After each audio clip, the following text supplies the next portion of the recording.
নমস্কার বন্ধুরা, আর জি কুকিং চ্যানেলে আপনাদের সবাইকে স্বাগত। আজ নিয়ে হাজির হলাম অনুষ্ঠান বাড়ির স্বাদের নিরামিষ ভেজিটেবিল চপ।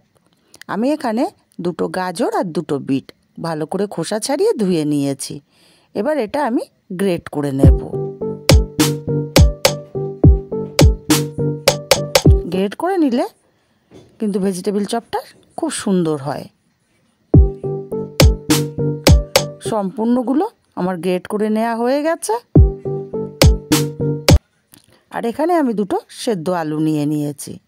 আমি উনুনে কড়াই বসিয়ে গরম করে দিয়ে দিচ্ছি তেল। আর তেল গরম করে আমি ফোড়নে দিচ্ছি 5 ফোড়ন আর দেব দুটো শুকনো লঙ্কা। ফোড়নটা কয়েক সেকেন্ড ভেজে নেব সুন্দর গন্ধ বেরোনো পর্যন্ত। ফোড়নটা ভেজে নিয়ে এর মধ্যে আমি দিয়ে দেব স্বাদ মতো কাঁচা লঙ্কা আর আদা বাটা। ভালো করে কষিয়ে নেব আদার কাঁচা গন্ধটা চলে যাওয়া পর্যন্ত। ভালো করে আমি কষিয়ে নিয়েছি মশলাটা। এখন এর মধ্যে দিয়ে দেব গ্রেট করা গাজর আর বিট। বেশ ভালো করে নেড়ে চেড়ে নেব। ভালো করে নেড়ে চেড়ে মিশিয়ে ঢাকা দিয়ে দেব 5 মিনিটের জন্য। এটা তার মধ্যে সেদ্ধ হতে থাক। একটা ভাজা মশলা করে নেব।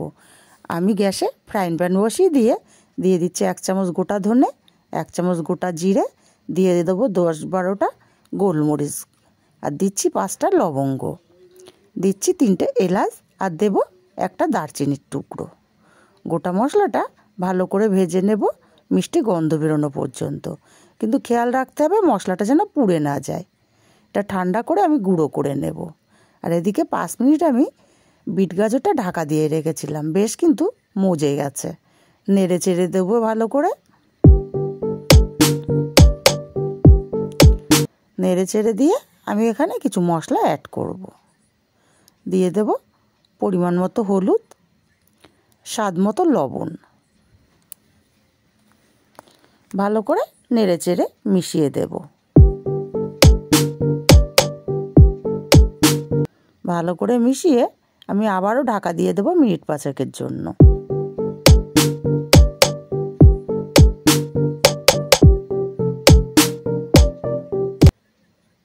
পাঁচ মিনিট পরে ঢাকাটা খুলে নেব।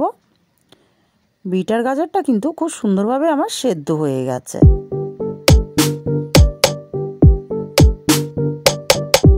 এখন এই পর্যায়ে আমি দিয়ে দেব 1 চামচ চিনি। ভেজিটেবিল চপ কিন্তু একটু মিষ্টি মিষ্টি হয়। চিনিটা দিয়ে মিশিয়ে দেব।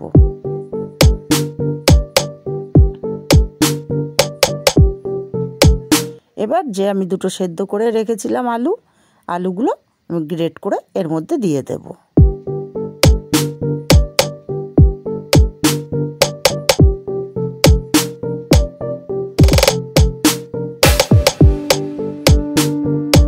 আলুটা দিয়েও আমি ভালো করে মিশিয়ে নেব।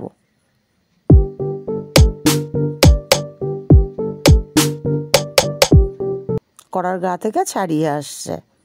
আমার পুরটা প্রায় রেডি হয়ে এসছে। এখানে কিছুটা বাদাম দিয়ে দিলাম। বাদামটাও মিশিয়ে দেব ভালো করে। আর দিয়ে দেব কিছুটা কর্নফ্লাওয়ার বাইন্ডিংয়ের জন্য।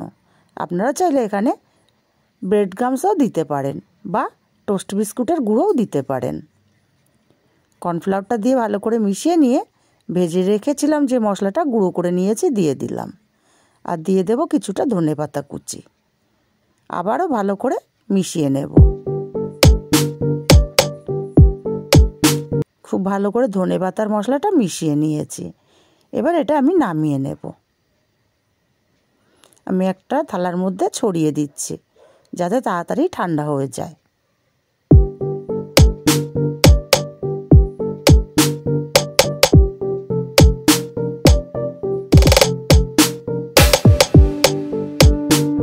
আমার পুরটা ঠান্ডা হতে থাক। তার মধ্যে আমি এখানে দেখিয়ে দিই আমি এখানে কিছুটা পাউরুটির গুঁড়ো নিয়েছি। আর একটা বাটির মধ্যে আমি 2 চামচ কর্নফ্লাওয়ার নিয়ে নিচ্ছি। অল্প জল দিয়ে একটা পাতলা ব্যাটার তৈরি করে নেব।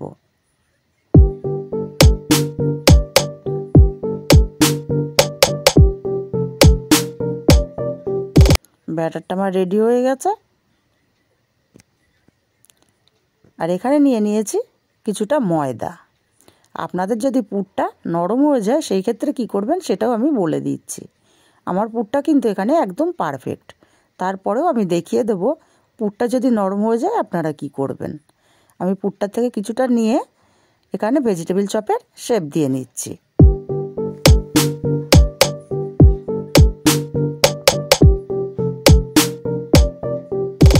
যদি পুরটা নরম হয়ে যায় সেই ক্ষেত্রে আপনারা শুকনো ময়দাতে আগে কোট করে নেবেন এইভাবে।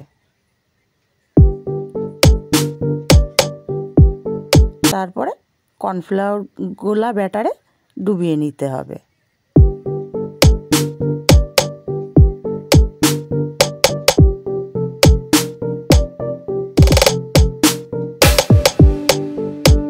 তারপর দিয়ে দিলাম পাউরুটির গুঁড়োর মধ্যে, ভালো করে কোট করে নেব।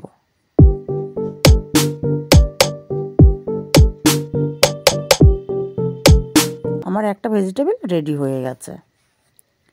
আর আমার পুরটা যেহেতু পারফেক্ট হয়েছে সেহেতু আমি ডাইরেক্ট কর্নফ্লাওয়ারের মধ্যে ডোবাবো। আমি আরেকটা করে দেখিয়ে দিচ্ছি।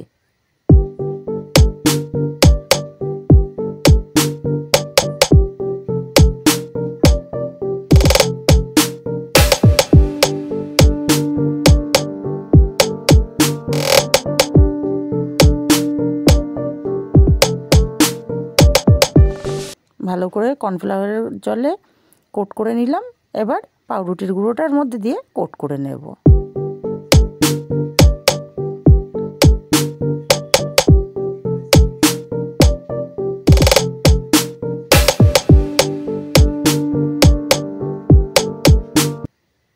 ভালো করে কোট করে নিয়েছি। আর আমি একইভাবে সব ভেজিটেবলগুলো রেডি করে নেব।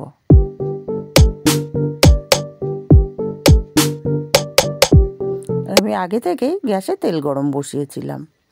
তেলটা ভালো করে গরম করে নিয়ে ভেজিটেবলগুলো দিয়ে দিচ্ছি।